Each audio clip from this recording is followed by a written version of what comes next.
The 2025 NBA Finals was insane, but neither the Thunder or the Pacers had expensive rosters. They were in the bottom 10, the cheapest teams in the NBA. Never has a championship team been this cheap, ever. So I spent months crunching numbers of over 4 decades of NBA data, studying salaries and spending since the 1980s. Until I found out something that's been unfolding quietly. But to get to the bottom of this, we need to go all the way back, specifically to 12th June 1984, the revival of a classic NBA Finals between the Boston Celtics and the Los Angeles Lakers. After a 7-game battle that left both teams bruised, the Celtics walked away with the championship, which was their 14th in franchise history. Looking at the payroll between both teams, they were clearly the top spending teams that year. As always, the biggest spenders would always make it to the NBA Finals. 1984 was a pivotal year for basketball. Along with the revival of a classic finals, the 1984 draft had multiple Hall of Famers like Hakeem Olajuwon, John Stockton, Charles Barkley, and of course his heiress, Michael Jordan. The legendary Air Jordan 1s, which revolutionized sneaker culture, was also designed in 1984. Speaking of legendary, another future legend was born this same year. But we came to 1984 for a different reason, because this is the year they introduced the salary cap. Before 1984, the NBA operated under what you could call a free market. There were no caps, no luxury taxes, no limits whatsoever on how much teams could spend on talent. This might sound like a player's paradise, but the reality was a lot more twisted. During this era, team owners had complete control over player payrolls. But here's the kicker. Overall salary levels were dramatically lower than what we see today. Players in the league might pull in a few $100,000 per season. Wealthy owners could outspend their competitors, especially those smaller markets. The free market was quite the opposite of what we'd expect. The cap was set at just $3.6 million per team, which seems almost comical by today's standards. I mean, 35-year-old Mason Plumlee makes $3.6 million this year alone. Teams with the highest payrolls consistently reached the NBA Finals. This became the established pattern, but small markets were still drowning. They faced 3 massive disadvantages that the salary cap couldn't fix. First, big market teams had much higher local TV deals, sponsorships, and ticket sales. The Converse weapon, that's the shoe. Let's Magic do what he was born to do. For the kind of moves that never fail, the weapons of choice of Kevin McHale. You already know what they did for me. What? I walked away with the MVP. Yeah, let me get out of here. So. The revenue streams weren't even close. Second, stars still wanted to play in major markets and didn't really end up in small markets unless they were drafted there. Free agency was basically a big market shopping spree. And finally, even with the same cap, wealthy owners could afford to go over the cap. But wait, how could they go above the cap when the whole point of the salary cap was to limit spending? Here's where it gets interesting. The NBA's salary cap was designed as a soft cap, meaning teams could exceed it under certain circumstances. The Lakers had a payroll of $8 million, nearly double of the salary cap, which was $4.3 million.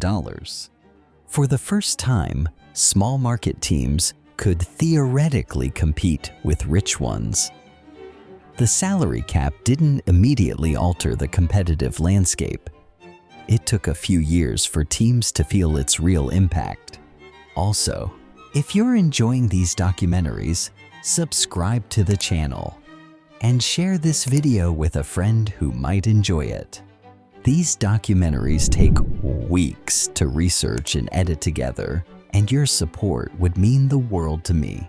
Plus, if you really want to support me build this channel, you can join as a channel member. You get early access to videos and all these benefits listed on screen. Anyway, let's get back to the video. The salary cap was gradually increasing year by year. The Detroit Pistons provided our first real example of how the salary cap had leveled the playing field.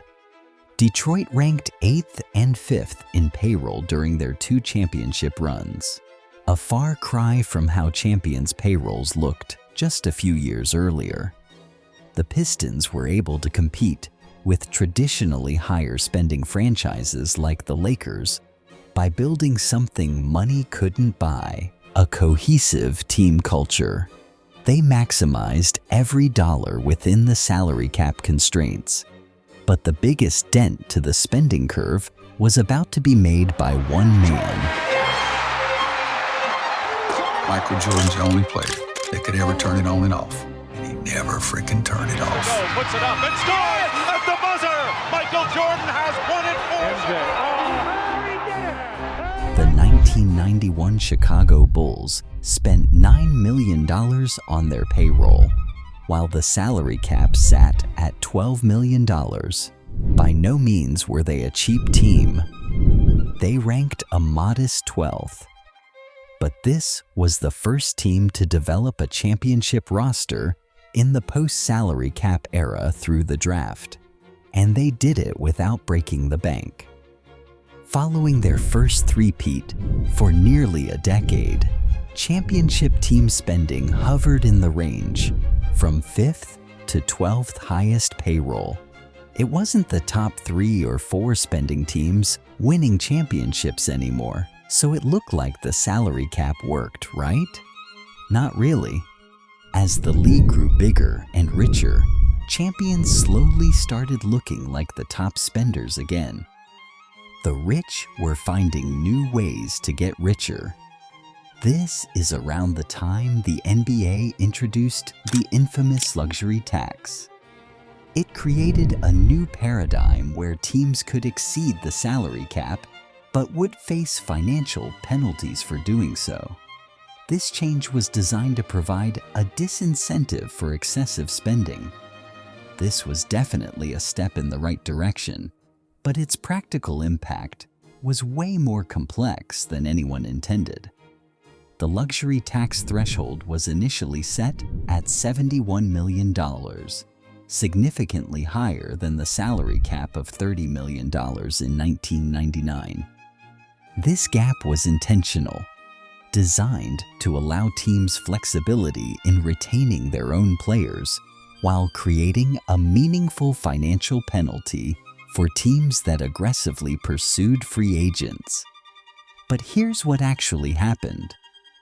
Wealthy teams started treating the luxury tax like just another cost of doing business. As we entered the 2000s, the luxury tax didn't really stop the top spenders from winning titles. Then the Spurs came along and won in 2003, completely flipping the script. This was a team capitalizing on Tim Duncan's MVP season and the emergence of Tony Parker and Manu Ginobili. They were surprisingly one of the lower payroll teams in the NBA. After the Lakers' three-peat ended in 2003, their front office went completely nuclear in the off-season. They doubled down and began collecting Hall of Famers, with the core of Prime Shaq and Kobe, then added 2 of Michael Jordan's rivals, Karl Malone and Gary Payton. Plus, Phil Jackson had been there since 1999 orchestrating everything. It looked like the Lakers were going to steamroll to a championship. I mean, on paper, this team was absolutely stacked. But winning in basketball isn't just about collecting talent. This team was incredibly talented, but something crucial was missing. It wasn't age, surprisingly. Even though Malone and Payton were in the twilight of their careers, they were still pretty productive. The nail in the coffin was chemistry. The Pistons recognized this weakness and completely dismantled the top spender that year.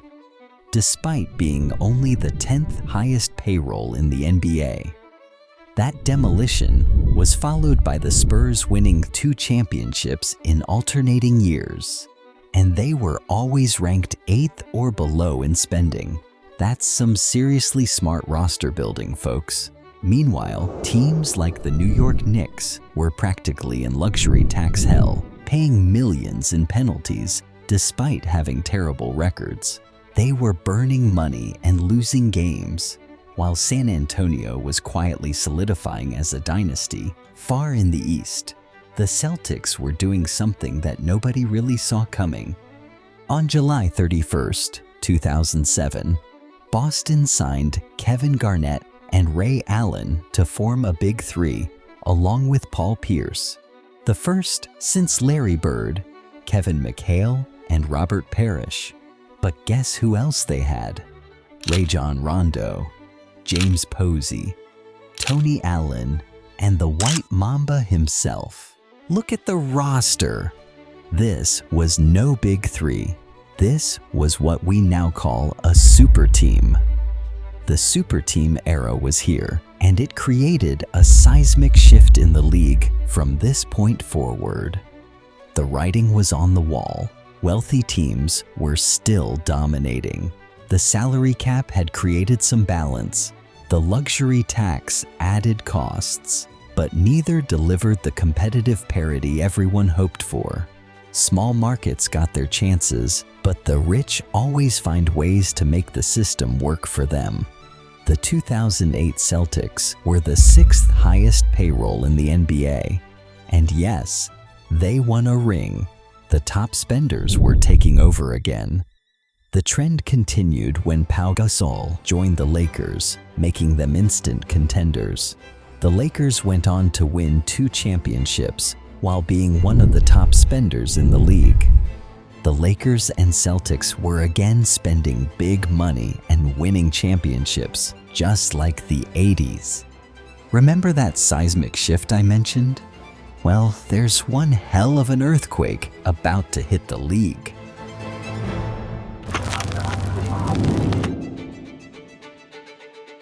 The Miami Heat's formation of the Big Three in 2010 represented the culmination of this new era. The Heat's ability to attract LeBron James and Chris Bosh required not only creative salary cap management, but also a willingness to pay substantial luxury tax penalties. Meanwhile, the OKC Thunder's emergence as a championship contender showed that the traditional approach could still work. But their eventual inability to retain their core players due to financial constraints highlighted the brutal reality faced by teams unwilling to pay the luxury tax bills. Miami was the top spender going into the 2011 season, and they seemed destined to cruise to the championship until they ran into a German dude named Dirk Nowitzki, who meticulously dismantled the super team. This was the first major hit the super team era took. Up until this point, it looked like if you made blockbuster trades and collected a bunch of all-stars, you were guaranteed a championship. The 8th highest payroll Dallas Mavericks just upset the most expensive teams, giving us one of the greatest finals upsets in NBA history. You would think the league learned its lesson. In the following season, the Miami Heat went on to win 2 straight championships with their super team. Dallas beating them didn't prove anything to the league. Super teams could still win you championships. But the Spurs came back for vengeance in 2014. and San Antonio was only the 13th highest spender in the league that season. This was the lowest a championship team had ever spent in 30 years. Not a single team had ranked as low as the 13th in payroll. This Spurs team was built purely on teamwork and ball movement. It looked like beautiful basketball could be the super team killer, until LeBron decided to make another decision. In 2015, the Cavaliers added LeBron James and Kevin Love to a team with a young, shifty guard named Kyrie Irving. This looked like the next champion. They were fourth most expensive roster, so it looked like another big spender was going to win a championship, right? Oh boy, were we wrong. Just last year, the Spurs set the record by being the only team in 30 years to win a championship with the 13th most expensive roster. But the Golden State Warriors, led by the baby-faced assassin Steph Curry, just blew that record completely out of the water. They were the 7th lowest payroll in the league. They had just upset the 4th most expensive team to become the lowest spending team to ever win a championship, by a mile. The crazy part? The next year, when they went 73-9 to break the Bulls' regular season record while being only 19th in spending, the 1996 Bulls, who went 72-10, were 6th highest in payroll. The Warriors were proving that you don't need to throw money around to win championships. Remember that seismic shift I was mentioning? Yeah, that was happening again.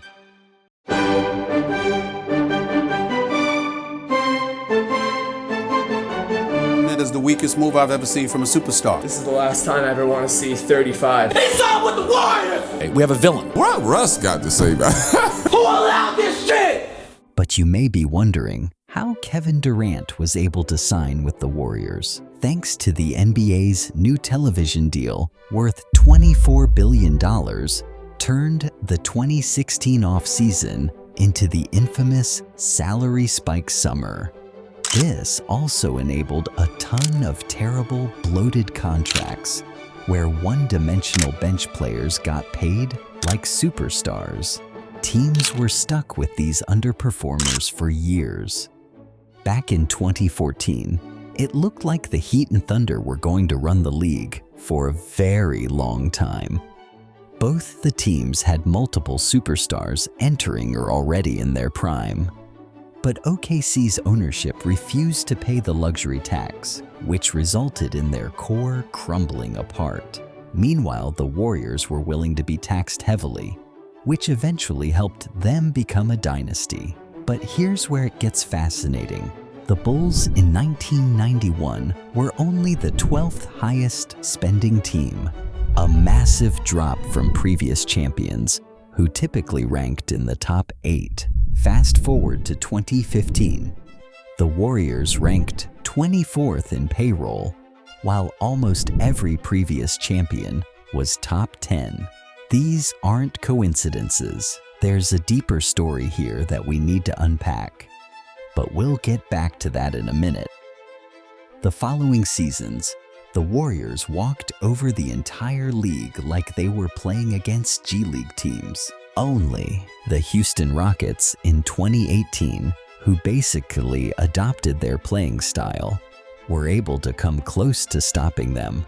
But due to injuries and the genius strategy of chucking 27 straight three-pointers despite none of them falling, cost Houston their best chance at slaying the Warriors.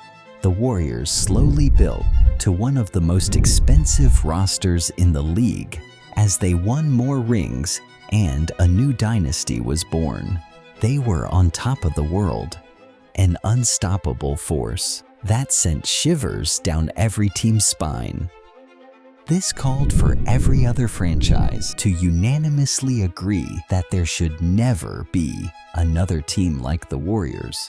Adam Silver spoke publicly, saying that Durant's move to Golden State demonstrated the need for major contract changes around the league. So they introduced the Kevin Durant rule, which would incentivize players to stay with their teams long enough to be eligible for a supermax contract. On paper, it didn't sound like a bad idea, but this supermax didn't really work the way Adam Silver thought it would. Kawhi Leonard was eligible to sign a supermax, but left San Antonio to join the Raptors and win them their first championship in 2019. This trend continued when Anthony Davis was eligible for a supermax with the Pelicans, but went to the Lakers and won a championship there in 2020. Both the Raptors and Lakers had pretty expensive rosters, and no Kevin Durant rule was going to stop them. We were now entering the modern era. After the 2021 championship, the Milwaukee Bucks were only the 8th most expensive roster. 2021 was a shortened season, so this could be an anomaly. Then came the 2022 season, and this was the straw that broke the camel's back. The Golden State Warriors marched to another finals victory, and Steph Curry won his 4th championship, cementing his status as one of the greatest to ever do it. Meanwhile, the rest of the league was absolutely enraged because the Warriors were the most expensive roster in the league. 40 years of trying to bridge the gap between small and big markets appeared to be for nothing. The last time this happened was 20 years ago, with the 2002 Kobe and Shaq Lakers. Everyone was getting flashbacks of the team that shook them a few years ago. This could not be happening again.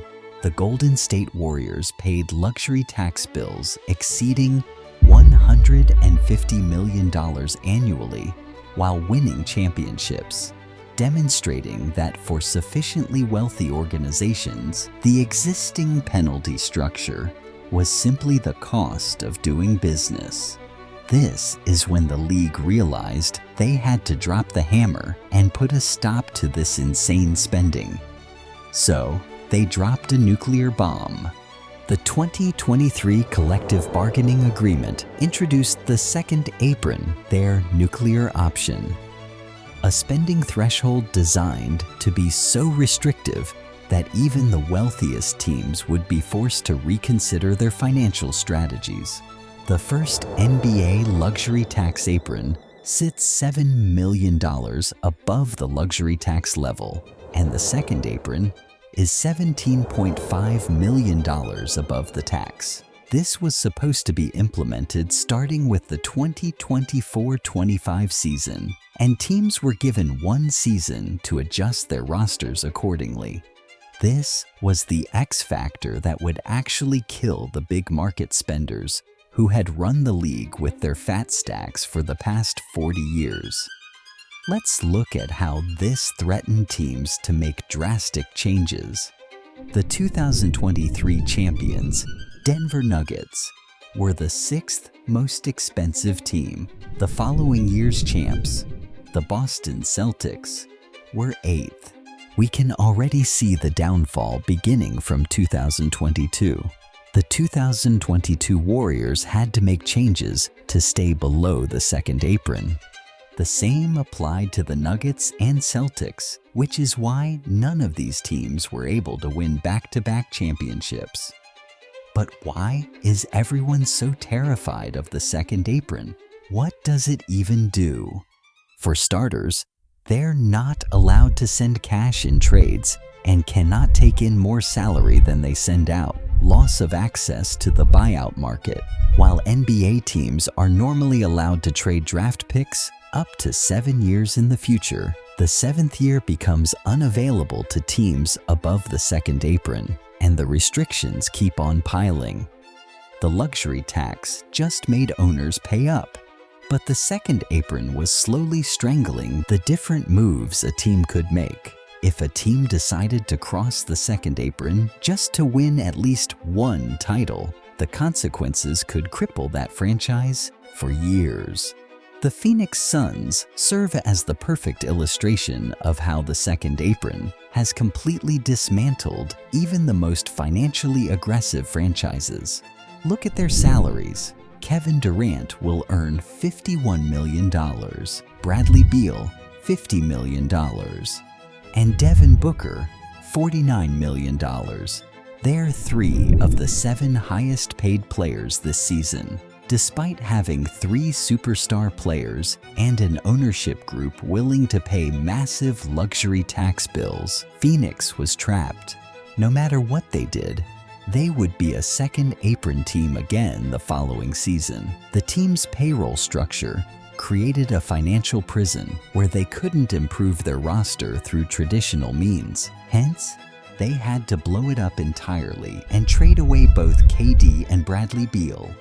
That brings us to the 2025 NBA Finals between the Oklahoma City Thunder and Indiana Pacers. This represents the most dramatic departure from established spending patterns in at least 4 decades. The Thunder's payroll of $166 million ranked 26th in the league, while the Pacers' $171 million payroll ranked 21st. To put this in perspective, the Phoenix Suns spent $228 million for a team that didn't even make the playoffs. This represents a fundamental challenge to the assumption that championship-level success requires championship-level spending. The significance of this development cannot be overstated. For the first time in the modern NBA era, 2 teams have simultaneously reached the finals while operating under completely different financial philosophies than their competitors. The Thunder's approach was centered on accumulating and developing young talent while maintaining financial flexibility. Their strategy of trading was initially criticized as tanking, but it ultimately allowed them to build a championship team while staying well below the luxury tax threshold. The Pacers' philosophy focused on organizational culture and player development, consistently finding ways to maximize the potential of undervalued players while avoiding the temptation to overpay for established stars. Both these teams pulled it off with the help of one trade that was made in 2007. I made a full deep dive video on that too. You can watch how that unfolded after this video. The link to that will be in the description. Remember that pattern we spotted with the Bulls and Warriors? When a team with a low payroll suddenly wins it all, we're seeing it again with the 2025 Thunder. This is fascinating because both the Bulls and Warriors went on to build dynasties after their low payroll breakthrough, and it makes perfect sense. When a cheap team wins a championship, it usually means they've struck gold with a young core that's just getting started. But this doesn't guarantee these 2 teams will continue their finals runs. For the Pacers, Tyrese Halliburton will be out for an entire season recovering from his injury, and they just lost their longest tenured player, Miles Turner, who played a major role in Indiana. The Bucks offered him a better contract, and the Pacers' ownership didn't want to outbid and spend too much, risking going over the second apron when their star player won't even be playing next season. The Thunder just signed their 3 best players to absolutely massive long-term deals. That's good, right? How will this stop OKC from becoming the next dynasty? Well, this eventually means, just like every other team, when you offer huge contracts to your best players, you have to let go of the role players who play significant roles in winning championships. Just like what happened when the Nuggets let go of Bruce Brown and Kentavious Caldwell-Pope, 2 instrumental players who helped Denver win the 2023 championship. The same thing happened to the Lakers after they let go of Danny Green, Dwight Howard, Caruso, and KCP. But it finally looks like small markets have figured out a way to be as competitive as the big market teams. The league is finally wide open for the first time. The second apron might have single-handedly killed NBA dynasties. Hell, it killed back-to-back champions, let alone dynasties. This is now the cruel reality of the NBA. From the inception of the league in 1947 to 2018, 77% of NBA champions were big market teams. Small market teams winning only 23%. But ever since 2019, these percentages have almost balanced out. Is this a good thing for the league? And as fans, do we really like this level of unpredictability? I guess we'll just have to wait and see.